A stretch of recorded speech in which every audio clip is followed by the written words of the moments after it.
रोजाना की तरह मैं सुबह चाय पीने के लिए अपने हॉस्टल से बाहर जाने के लिए निकला। मैं जैसे ही चाय की दुकान के पास पहुंचा, मैंने देखा आज चाय वाला वहां पर नहीं था। शायद देर से पहुंचने के कारण वो चाय वाला वहां से जा चुका था। मेरे पास हॉस्टल वापस लौट जाने के अलावा कोई और ऑप्शन नहीं था। मैंने सोचा कि आगे जाकर कहीं नाश्ता कर लिया जाए, बहुत जोर की भूख लगी थी। मैं आगे वाले होटल की तरफ चला, तभी मेरी नज़र फुटपाथ पर बैठे दो बच्चों पर पड़ी। दोनों लगभग यही 10-12 साल के रहे होंगे। बच्चों की हालत बहुत ख़राब और कमज़ोर नज़र आ रहे थे। कमज़ोरी के कारण उनके अस्थिपंजर साफ दिखाई दे रहे थे। वे भूखे लग रहे थे। छोटा बच्चा रोते हुए बड़े भाई को खाने के बारे में बोल रहा था, लेकिन बड़ा भाई उसे चुप कराने की कोशिश कर रहा था।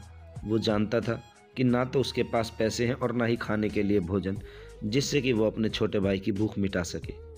वो भी लाचार बैठा भूख से पागल हुआ जा रहा था। मैं अचानक से रुक गया। इन मासूम से बच्चों की ऐसी हालत देखकर मेरा मन भर आया। इनकी भूख को देखकर मेरी भूख खत्म हो गई। सोचा इन्हें कुछ पैसे दे दिए जाएं।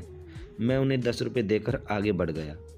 लेकिन जैसे ही मैं आगे बढ़ा, मेरे मन में एक विचार आया कि कितना कंजूस हूँ मैं। 10 रुपये में क्या मिलेगा, चाय तक ढंग से नहीं मिलेगी। अपने आप पर शर्म आई और फिर वापस उन्हीं के पास लौट आया।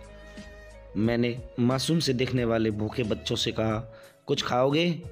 बच्चे थोड़े असमंजस में पड़ गए। मैंने कहा, बेटा मैं नाश्ता करने जा रहा हूँ, तुम भी कर लो। वे दोनों भूखे तो थे ही, लिहाजा भूख के कारण तैयार हो गए।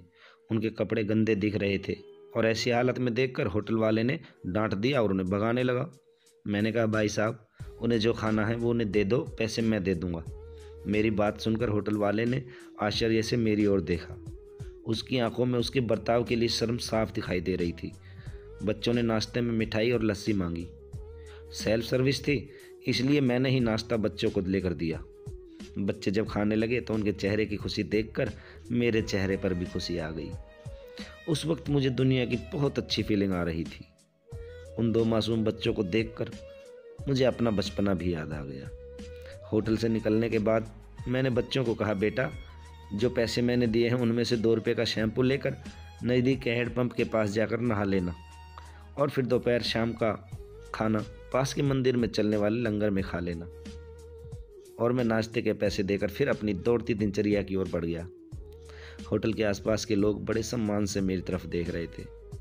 होटल वाले के शब्द आदर में परिवर्तित हो चुके थे। मैं अपने हॉस्टल की ओर निकला। थोड़ा मन भारी लग रहा था। मन थोड़ा उन बच्चों के बारे में सोचकर दुखी हो रहा था। रास्ते में मंदिर आया। मैंने मंदिर की ओर देखा और कहा, हे भगवान आप कहाँ हो? इन बच्चों की ये हालत, ये भूख देखकर आप कैसे चुप बैठ सकते हो? आज हमारे आसपास न जाने कितने ऐसे लोग हैं जो गरीबी के कारण एक समय का खाना खाने के लिए उनके पास बंदोबस्त नहीं है और ना ही उनके पास पहनने के लिए कपड़े हैं। आपको जहाँ पर इस तरह के बच्चे दिखाई दें, आप उनकी मदद ज़रूर करें।